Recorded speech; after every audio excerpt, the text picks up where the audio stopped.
Hello friends, ఎలా ఉన్నారు? నేను శైలజ. వెల్కమ్ టు మీ శైలజ వ్లాగ్స్. ఈరోజు మన రెసిపీ ఇన్స్టెంట్గా అప్పటికప్పుడు వేసుకునే దోశ. ఇది దేంతో వేసామో తెలుసా? రైస్ ఫ్లోర్తోనండి. ఒక్క రైస్ ఫ్లోర్ యూస్ చేసి ఎమ్మి ఎమ్మి అయిన దోశలు వేసుకోవచ్చని మీకు తెలుసా? 10 నిమిషాల్లో దోశలు రెడీ అయిపోతాయి. అలాగే చాలా టేస్టీగా కూడా ఉంటాయి. వీటితో పాటు చాలా టేస్టీ అయిన చట్నీ కూడా చూద్దాము. రండి రెసిపీలోకి వెళ్ళిపోదాం. ముందుగా రైస్ ఫ్లోర్ని తీసుకుని ఒక జాలి గరిటలో వేసుకొని జల్లించుకోవాలి. ఇలా జల్లించడం వల్ల రైస్ ఫ్లోర్లో ఏమన్నా వేస్ట్ లేకపోతే ఏదన్నా పురుగులు ఉంటే స్ట్రెయిన్ అయిపోతాయి. ఇలా జల్లించుకున్న బియ్యం పిండిలో సన్నగా తరిగిన పచ్చిమిరపకాయ ఒకటి, సన్నగా తరిగిన ఉల్లిపాయ మీడియం సైజ్ది ఒకటి, సన్నగా తరిగిన కొత్తిమీర కొద్దిగా వేసుకోవాలి. వీటితో పాటు రుచికి సరిపడా ఉప్పు, 1/2 టీ స్పూను జీలకర్ర కూడా వేసుకొని, ఏ కప్పుతో అయితే బియ్యపిండి తీసుకున్నామో అదే కప్పుతో 3 కప్పుల నీళ్లు చేర్చుకొని ఉండలు లేకుండా కలుపుకోవాలి. తరువాత చెయ్యి పెట్టి ఇలా ఉల్లిపాయల్ని పిసుకుతూ కలిపితే ఈ ఫ్లేవరు ఆ నీళ్ళల్లోకి పట్టి చాలా టేస్టీగా ఉంటుందండి. ఇలా కలిపిన దాన్ని ఒకసారి థిక్నెస్ చెక్ చేసుకోవాలి. అవసరమైతే ఇంకొక కప్పు నీళ్లు పోసుకొని ఇది ఒక 10 నిమిషాలు మూత పెట్టి పక్కన ఉంచుకోవాలి.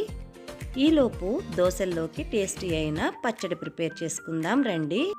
ఒక మిక్సీ జార్ తీసుకొని 2 టేబుల్ స్పూన్ల శనగగుళ్ళు, ఇవి వేయించి కూడా తీసుకోవచ్చు.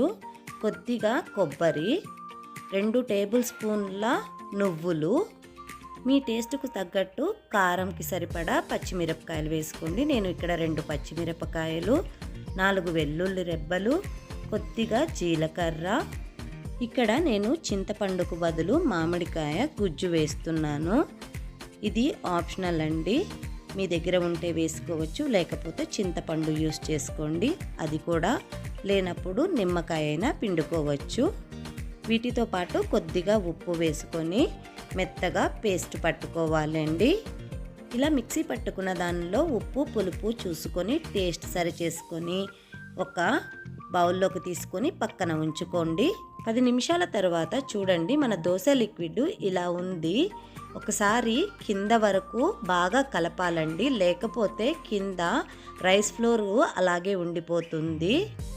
చూడండి, ఈ కన్సిస్టెన్సీలో ఇంతే పల్చగా ఉండాలి. స్టవ్ మీద పాన్ పెట్టి వేడైన తరువాత కొద్దిగా ఆయిల్ వేసి స్ప్రెడ్ చేసుకోవాలి. మనము రైస్ ఫ్లోర్ లిక్విడ్ని కింద నుంచి పై వరకు బాగా కలిపి చూడండి, ఇక్కడ చూపిస్తున్నట్లు అంచుల నుంచి స్టార్ట్ చేసి మధ్యలో వరకు ఇలా దోశగా వేసుకోవాలి. ఎక్కడ గ్యాప్ లేకుండా ఇలా స్ప్రెడ్ చేసుకోవాలి. దానిపైన కొద్దిగా ఆయిల్ని మనము స్ప్రెడ్ చేసుకుంటే సరిపోతుంది. ఎక్కువ ఆయిల్ వేయాల్సిన అవసరం లేదండి. మన ఛానల్ని ఇప్పటి వరకు ఎవరైనా సబ్స్క్రైబ్ చేసుకోకపోతే వెంటనే సబ్స్క్రైబ్ చేసుకోండి. మీకు గనక ఇన్స్టెంట్ దోశ నచ్చినట్లయితే ఒక లైక్ చేయడం మర్చిపోకండి. చూడండి, ఇక్కడ చూపిస్తున్నట్టు అంచులన్నీ బాగా క్రిస్పీగా అయిపోయి దోశ పెనం నుంచి విడిపడుతూ ఉంటుంది. ఆ టైంలో మనము టర్న్ చేసుకోవాలి. ఇది అప్పటికప్పుడు వేసిన బియ్యం పిండి దోశ కదండి, అందుకని చెప్పి కలర్ అయితే ఎక్కువగా రాదు. ఇలాగే కొంచెం వైట్గానే ఉంటుంది, కానీ టేస్ట్ మాత్రం సూపర్గా ఉంటుంది.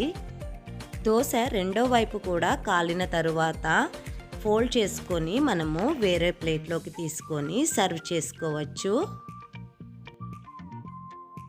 ఇప్పుడు వేరొక దోశ వేసుకుందాము. ఇక్కడ ఒక టిప్ అండి, ఒక దోశ అయిపోయిన వెంటనే మనము స్టవ్ని సిమ్లో పెట్టుకోవాలి. సిమ్లో పెట్టుకుంటేనే మనకు దోశ సరిగ్గా వస్తుంది. నెక్స్ట్ దోశ చూడండి, లిక్విడ్ కూడా మరి థిక్గా ఉంటే కొద్దిగా వాటర్ పోసుకొని పల్చన చేసుకొని వేసుకోవాలి. దోశలు వేస్తున్న కొద్దీ లిక్విడ్ థిక్గా అవుతుంది. అలా కాకుండా మధ్య మధ్యలో కొద్దిగా వాటర్ యాడ్ చేసుకుంటూ వేసుకోవాలి దోశలు. చూడండి ఎంత బాగా వస్తున్నాయో దోశలు. చూడడానికే కాకుండా చాలా క్రిస్పీగా చాలా టేస్టీగా కూడా ఉంటాయండి దోశలు. ఒకసారి ట్రై చేయండి మీరు కూడాను. దీనిలో మనం యాడ్ చేసిన ఇంగ్రీడియంట్స్ కూడా ఏమీ లేవండి. ఒక్క రైస్ ఫ్లోర్ ఇంట్లో ఉంటే చక్కనైన దోశలు వేసుకోవచ్చు. పొద్దున్నే హడావుడి టైంలో బ్రేక్ఫాస్ట్కైనా ఈవినింగ్ స్నాక్స్కైనా ఈ దోశలు చాలా బాగుంటాయి. ఇప్పుడు మనము చట్నీకి పోపు పెట్టుకుందాము. ఒక తాలింపు గిన్నె తీసుకొని దానిలో కొద్దిగా ఆయిల్ వేసుకొని కొద్దిగా ఆవాలు, జీలకర్ర, ఎండుమిరపకాయలు, కొంచెం పచ్చిశనగపప్పు, మినప్పప్పు వేసుకొని తాలింపు పెట్టుకోవాలండి.